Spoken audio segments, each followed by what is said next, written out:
Annenberg Media.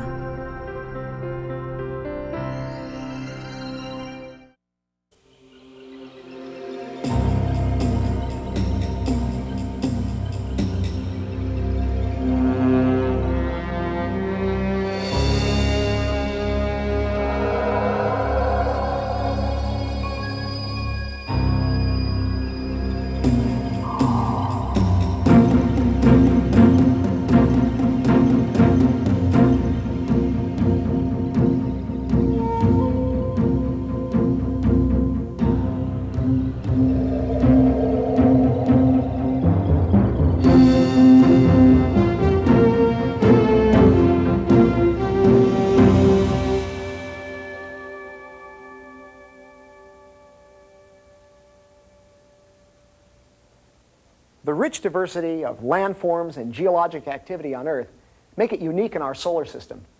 3 decades of space exploration have taught us that most of our neighboring planets are geologically stagnant when compared with the dynamic Earth.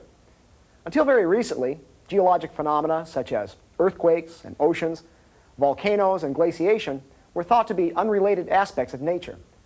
But in the 1960s, Earth scientists had a bold and revolutionary realization that completely changed our concept of the Earth. They surmised that these diverse geologic phenomena could be explained by a single unifying concept, a blueprint of global geologic activity called the theory of plate tectonics. Plate tectonics is built on the premise that the outer skin of the Earth is composed of individual slabs, or plates. These rigid plates, which can be continental in size and in some places hundreds of kilometers thick, slide around on a partially molten mantle layer below. Where the plates collide or move apart or slide past one another, a great variety of geologic activity results. Ocean basins open and close, mountain belts emerge, and volcanoes erupt, all accompanied by countless earthquakes and the formation of new rocks and landforms. Although we still have a great deal to learn about the mechanisms in the Earth's interior which cause the plates to move, most scientists agree that the concept of plate tectonics is valid. Today, the theory of plate tectonics is widely embraced, but the road to its acceptance was long and at times fraught with controversy. During the 15th century, Europe began its great age of exploration. As navigators charted coastlines the world over, scholars became intrigued by the similarity between the Atlantic coasts of Africa and South America. In 1912, scientist Alfred Wegener introduced his theory of continental drift, which sought to explain this similarity. Alfred Wegener is one of the individuals who in the 20th century has had a major influence on geological thought. He observed, like several before him, the geographic relationships along the Atlantic Ocean, and that the obvious match between particularly the African and South American continent. This led him to conclude that the surface of the Earth, that the continents were not stable but in fact mobile, and led to his idea of drifting continents. At the time it was not accepted. It was not well accepted in either geological or other scientific thoughts, but ultimately became the foundation for what was a real revolution in geology. Wegener pored over geological maps that showed identical rock types, fossils, and mineral deposits in many different lands. He was intrigued by what he discovered. He began to see that certain patterns matched up if you carried them across major ocean basins, particularly in the southern hemisphere continents, or what we now call Gondwana, which is split apart into Antarctica, Australia, South America, and Africa. What he found is that certain plant fossils matched up very nicely on these different continents. He found certain climatic zones, glaciation zones or coal bed zones, matched up on these various continents, and they didn't make sense with where the continents are today in terms of the current climatic zones. When he fit Africa against South America, Wegener discovered that the rocks of a South African mineral belt coincided with similar formations in Brazil. A South African mountain range, ending at the coast, lined up nicely with a similar range in Argentina. Furthermore, the areas of ancient rock in Africa formed a continuous belt with those in South America. Wegener wrote, "It is just as if we were to refit the torn pieces of a newspaper by matching their edges and then check whether the lines of print run smoothly across. If they do, there is nothing left but to conclude that the pieces were in fact joined in this way." So Wegener really put together the story for all the continents and wrote it down and collected all the evidence that he could about it. And so that's partly why we hear so much about Wegener, because he brought it all together.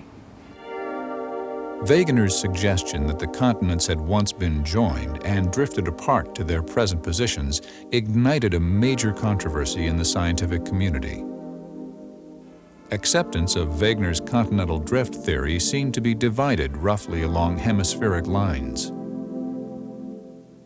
I think the geologists who were working in the southern continents never had any doubt, because the evolution of species is so clearly parallel on them, and they have so many other geological events that are in common between the South Africans and South America and India and Antarctica once we began to explore it, that there was just no doubt that they were all parts of one piece. But most geologists weren't working in the southern continents. They were working in Europe and North America, and they just didn't catch on. Many scientists were especially disturbed by Wegener's explanation for how the continents moved apart. Wegener explained his theory of continental drift based on the fact that the continents were moving through the ocean basins, and the continental crust was basically plowing through this oceanic crust. Geologists at the time could not understand how the rigid, tough continental assemblies could plow through the weak oceanic basins, and still it was the continents that were deformed to make mountain ranges. That seemed rather peculiar. According to Wegener, the mechanism behind continental drift was the centrifugal force of Earth's rotation and the tidal drag of the moon and sun. Geophysicists quickly and correctly exposed the flaws in this reasoning. In fact, the most difficult aspect of his theory was that he alluded to a centrifugal force as explaining why, in fact, the continents drifted. It was shown quite conclusively that the forces were too small, the rocks were far too strong for this to have been the case. So people were able to reject his hypothesis completely at the time, based on a mechanism which, in fact, was shown to be incorrect. Because Wegener's explanation for why continents drift did not hold up, he couldn't convince most other scientists that the continents had, in fact, ever drifted at all.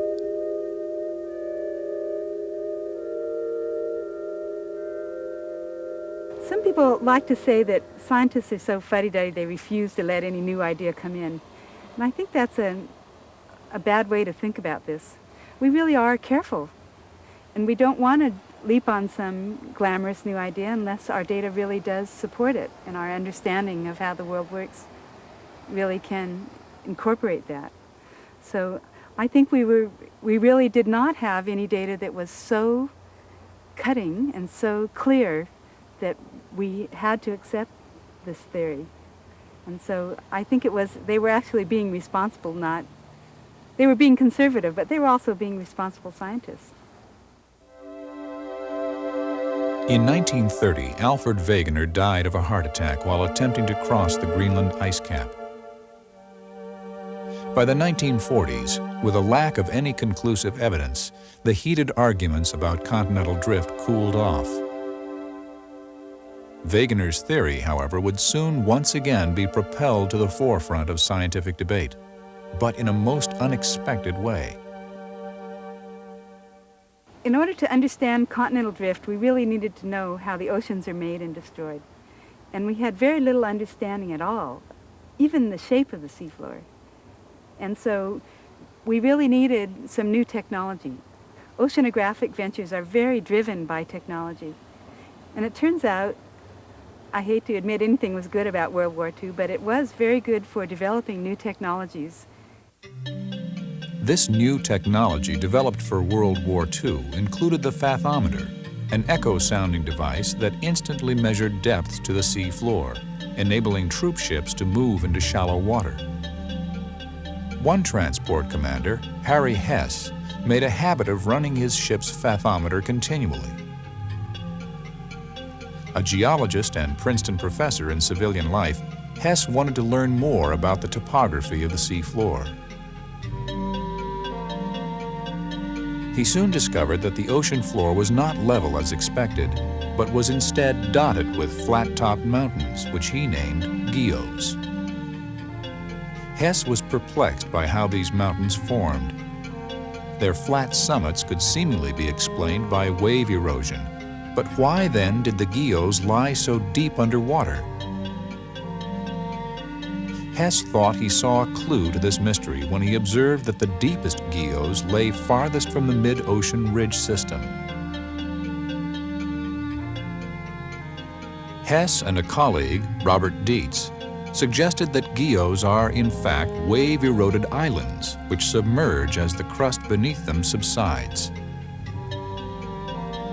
To account for this subsidence, they proposed a radical new theory which they called seafloor spreading. Harry Hess had a bold, imaginative concept which he enunciated in 1962.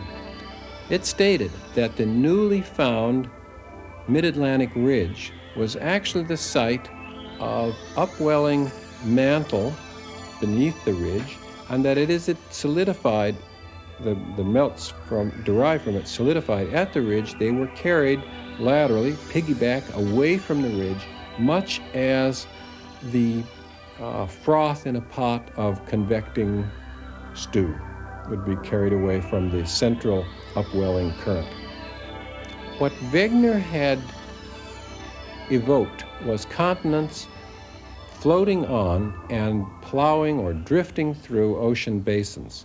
What Hess and others showed was that the ocean basins themselves were growing from the mid-oceanic ridges, and that over the course of time they enlarged from the ridge and spread laterally.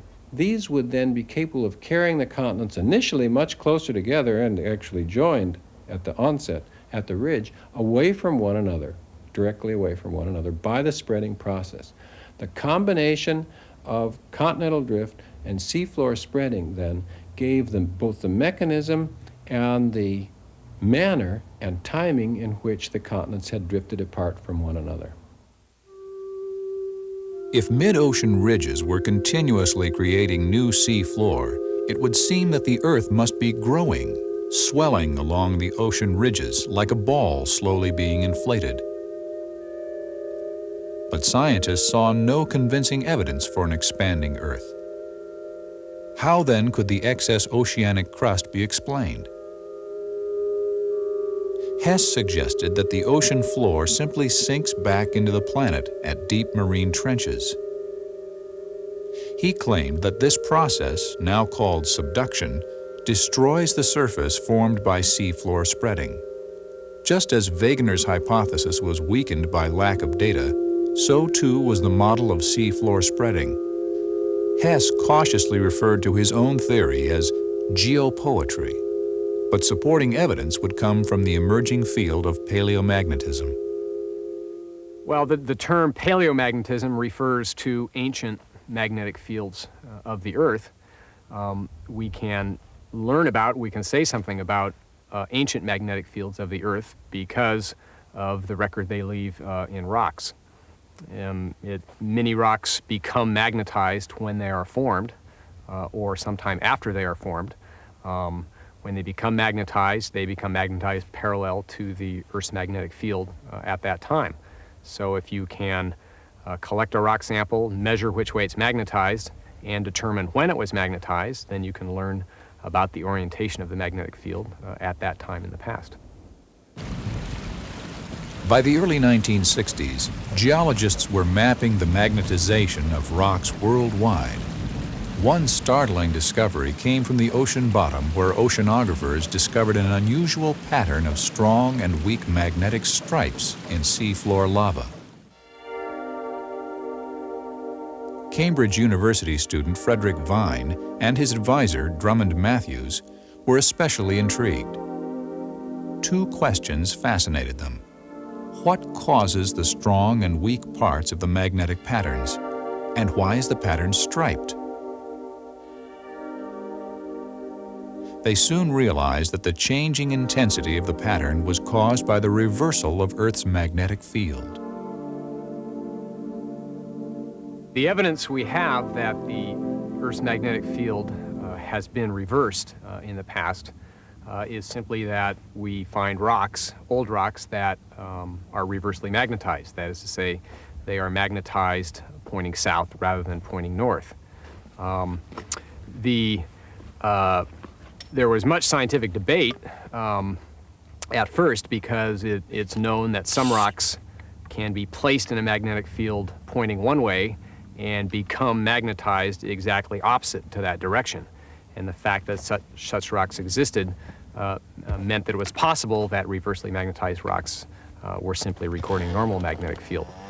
The clinching evidence came when scientists from the U.S. Geological Survey and from other places went on expeditions around the world, collected rocks of different ages, and were able to show that rocks collected from around the world of the same age always had the same polarity.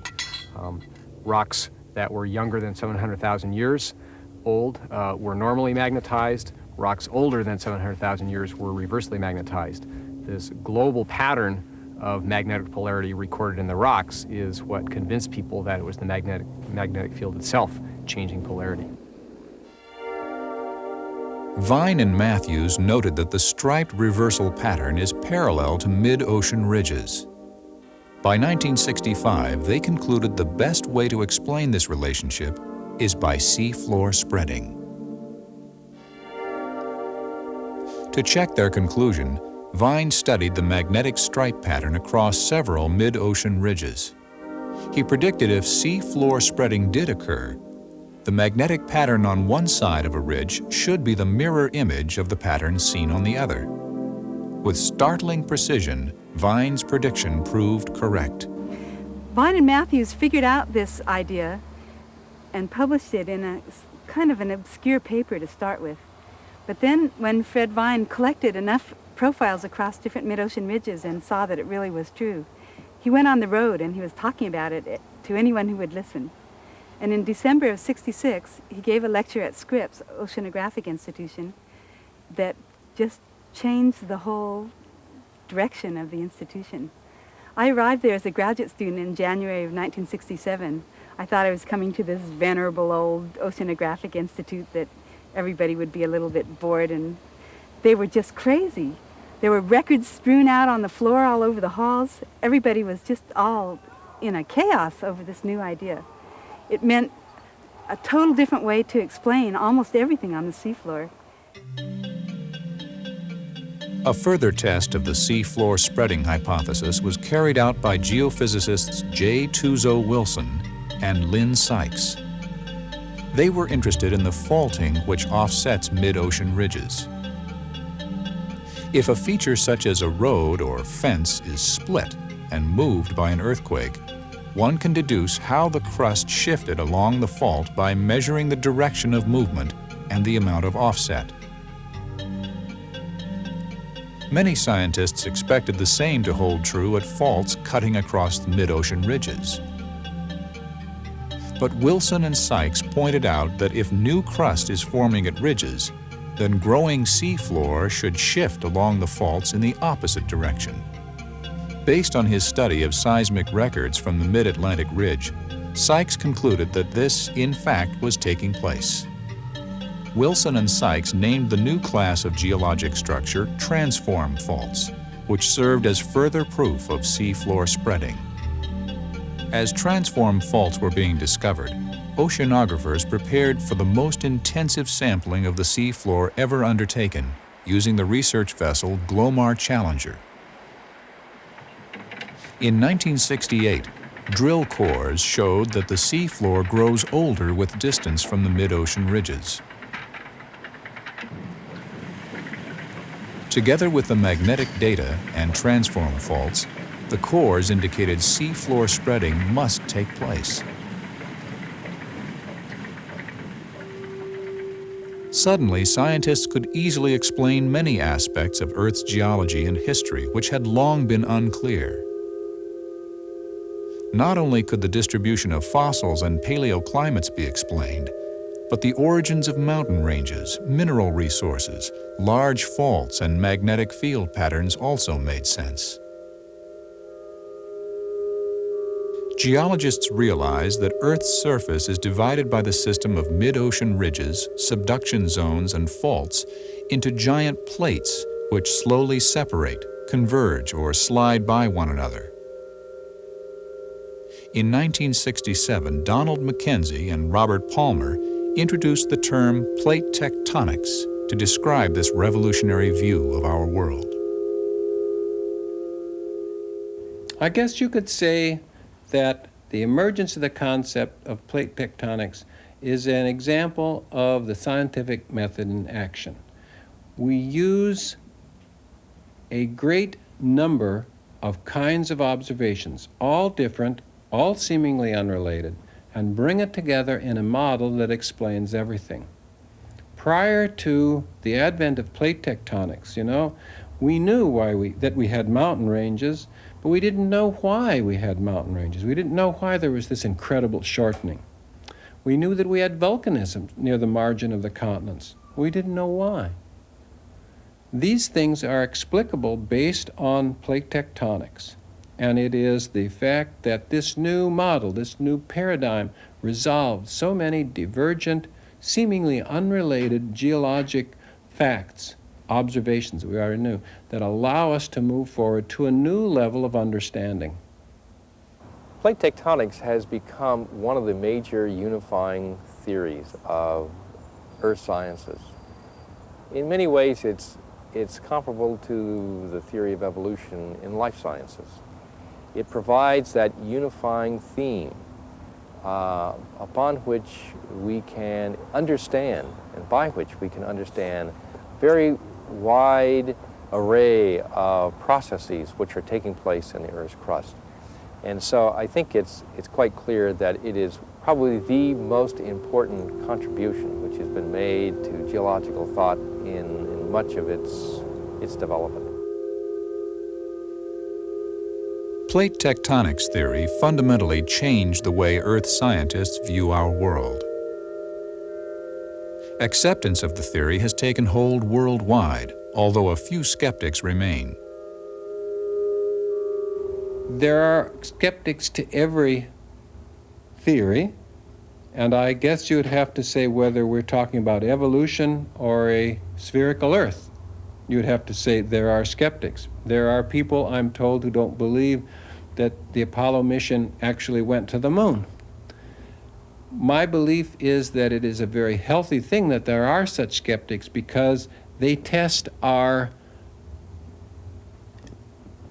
honesty, basically. It's the emperor has no clothes sort of phenomenon. We all believe in a new hypothesis and accept it so completely that perhaps we don't test where we should. And it is very important that these skeptics exist.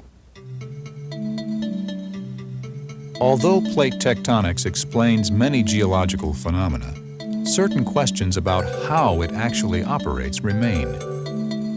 Earth scientists are still trying to understand the mechanics of tectonic activity. In terms of the next challenge of plate tectonics, it really goes back to the initial debates back to Wegener's time, which centered on the actual driving mechanism. We know that the Earth is convecting and that the movement of the plates is related to this convection, We don't really understand the dynamics of the convection very well, whether or not the updrafts are actually driving the plates apart, or whether the colder parts of the plates that are being driven back into the mantle are actually pulling the plates apart, or whether it's some combination of the two. So it's this question that a lot of debate is focused on right now. In terms of the more surface level processes, I think the major advances or frontiers really deal with rates of processes.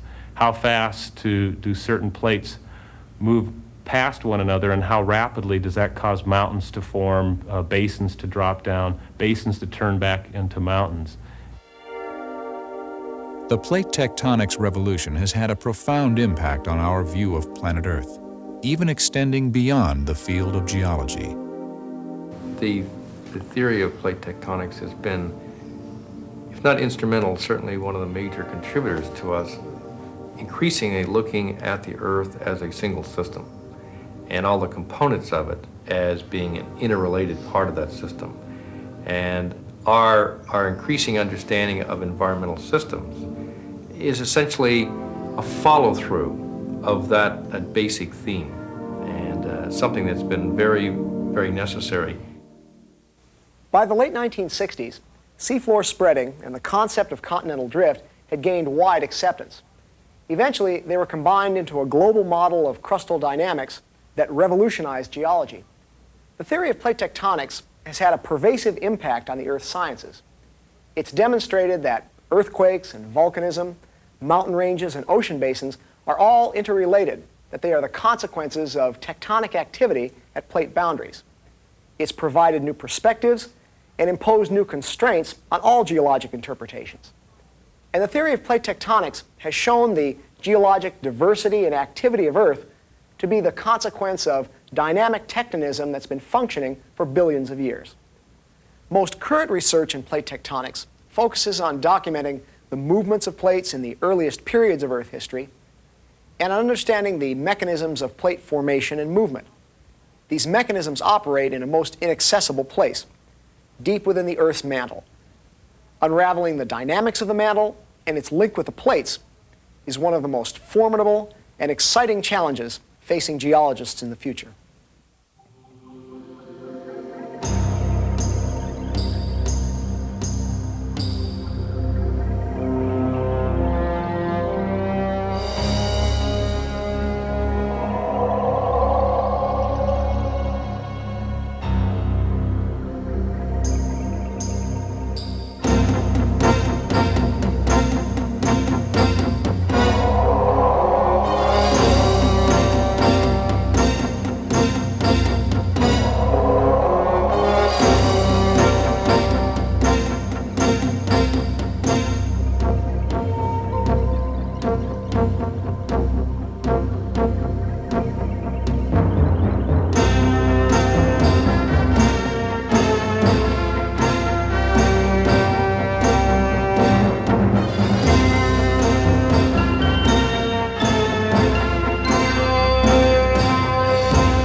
Annenberg Media.